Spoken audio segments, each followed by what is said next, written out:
చూసుకోవడమే కాకుండా వీళ్ళకు కూడా అద్భుతంగా జరగబోతుంది. ఇంకా వీళ్ళు కూడా మంచి పెట్టుబడుల ద్వారా మళ్లిస్తారు. అంతేకాకుండా ఆర్థికంగా అనేక అవకాశాలు కూడా తలపడతాయి.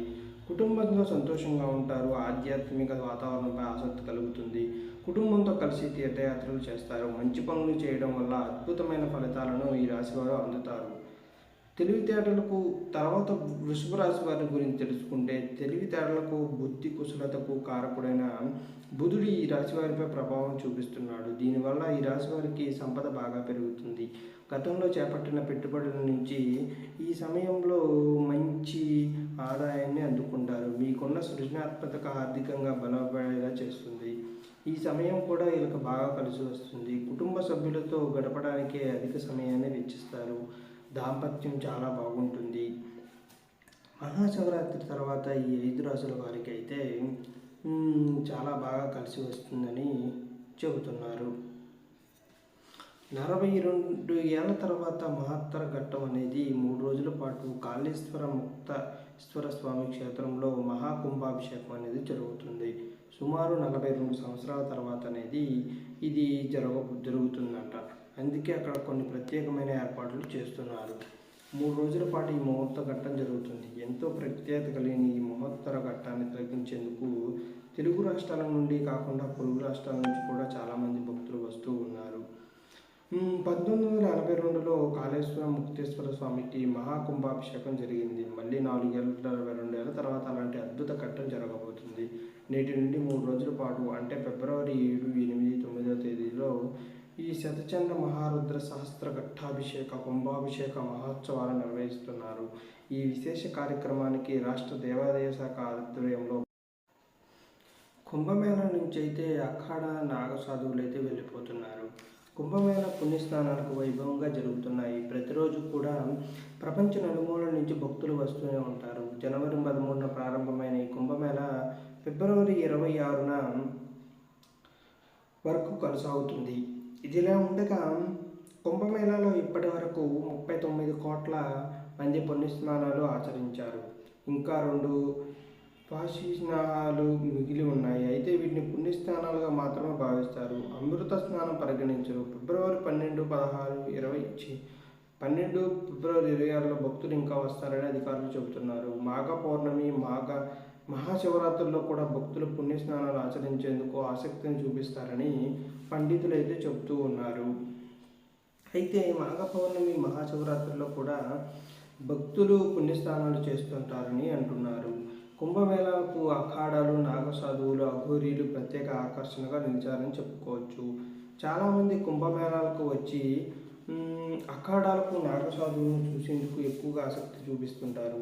వీరి ఆశీర్వాదాలు తీసుకుందామని అందరూ అనుకుంటారు. ప్రస్తుతం అనేక అఖాడాలకు చెందిన నాగసాధువులు, గురువులు కుంభమేళాలను వదిలి వెళ్ళిపోతున్నారు. దీనికి సింబాలిక్గా కుంభమేళాలో వారు ఏర్పాటు చేసిన ధర్మధ్వజంను అవనతం చేశారు.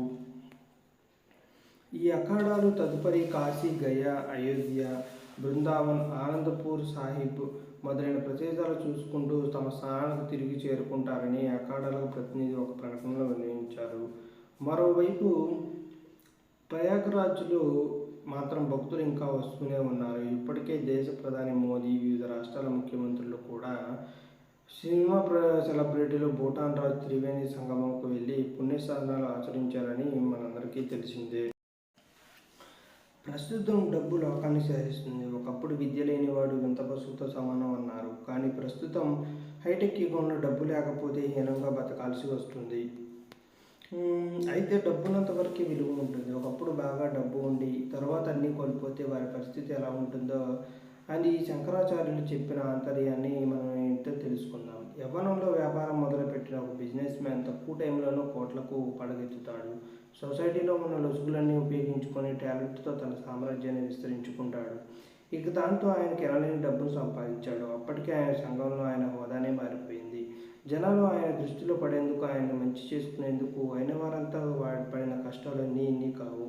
ప్రతి వ్యక్తికి ఏదో ఒక బలహీనత ఉంటుంది కదా. అయితే ఆ బిజినెస్ మ్యాన్కు కుక్కలంటే కూడా చాలా ఇష్టం. కుక్కలకు ఉన్న మక్కువతో, ప్రేమతో విదేశాల నుంచి కూడా మంచి బ్రీడ్స్ని అనేది తెచ్చుకుంటూ ఉండేవాడు. అయితే కుక్కలపై ఉన్న మక్కువతో కూడా ఆత్మీయంగా పెంచుకుంటాడు. ఆ బిజినెస్ మ్యాన్ నువ్వు ప్రసన్నం చేసుకునేందుకు ఏదైనా సాయం పొందాలని ఆశించే వాళ్ళంతా ఆయన బలహీనత కుక్క అని తెలుసుకొని వచ్చినప్పుడల్లా దానికి రకరకాలమైన ఫుడ్ ఐటమ్స్ తీసుకెళ్ళేవారు. అలా ఆయనకు దగ్గర అవ్వాలని చాలామంది ట్రై చేసేవారు. ఇలా గడుస్తుండగా సడన్గా ఒకరోజు అది చనిపోయింది. ఆ రోజు ఆ బిజినెస్ మ్యాన్ ఇల్లు జాతరలా మారిపోయింది. పరామర్శలతో పరకలింపులతో తడిసి ముద్దయిపోయింది. తన పట్ల వాళ్ళంతా కనబరుస్తున్న సహానుభూతికి ఆత్మీయతకు బాగా పొంగిపోయాడు. వాళ్ళందరికీ కోరుకున్నది ఇచ్చేశాడు. అలా ఆయనను మంచి చేసుకొని బంధువులు స్నేహితులు బాగుపడుతూ ఉన్నారు. కొన్నాళ్లకు ఆ శ్రీమంతుడి వైభవాలన్నీ కాలగర్భంలో కలిసిపోయాయి. ఆస్తులన్నీ కర్పూరంలా కరిగిపోయాయి. బికారిలా కూడా మారిపోయాడు. రోగాలు వచ్చి మంచాన పడిపోయాడు. గతంలో రాజభోగాలు అనుభవించేటప్పుడు కనిపించిన వాళ్ళెవరూ కూడా ఇప్పుడు ఆయన వైపు తిరిగి చూడడం కూడా లేదు. కుక్క చనిపోతేనే ఇంతమంది వచ్చారు. నేను ఈ స్థితిలో ఉన్నా కూడా, మంచం మీద ఉన్నా కూడా తెలుసుకునేందుకు కూడా ప్రయత్నించడం లేదు. ఈ ప్రపంచంలో ఆయన ఒకడు ఉన్నాడని కూడా జనం మర్చిపోయారు. మరో ధనవంతుడి ఇంటి కుక్క బాగోగులు చూసుకునేందుకు పరుగులు పెడుతున్నారు. మిసమిసలాడుతూ పైకి కనిపిస్తున్న లోపల మాత్రం కొడుకులతో గులుకులు ఆడే మేడిపండు లాంటి పరిచరజం ప్రేమానుభవాలను గుట్టు భుజగోవిందంలో విప్పుతాడనేది శంకరాచార్యులు. డబ్బు సంపాదిస్తున్నంత వరకే నీ బంధు మిత్ర పరివార జనం నీ పట్ల అనురాగాన్ని చూపిస్తారు. ముసలితనంలో నీ శరీరం శిథిలమై శక్తి సీనైనప్పుడు నీ ఇంట నేను పలకరించేవాడు కూడా ఉండరని శంకరాచార్యులు కూడా తెలిపారు. సో డబ్బు అనేది ఒక్కటే మన జీవితంలో ముఖ్యం కాదు.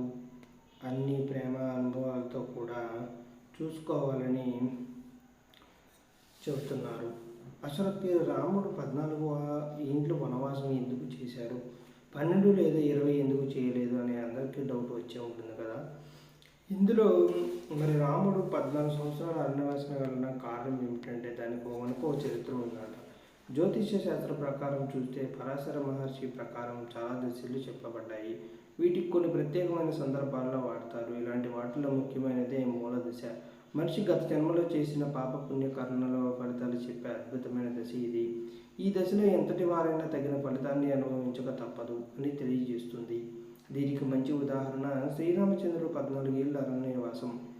జాతకాలలో శాపాలను మరియు వరాలను ఈ మూల దశ చూపిస్తుంది. ఈ దశలో గ్రహదశ వత్సరాలకు మరియు విఘ్నేశ్వరి గ్రస్త చాలా భేదం ఉంటుంది.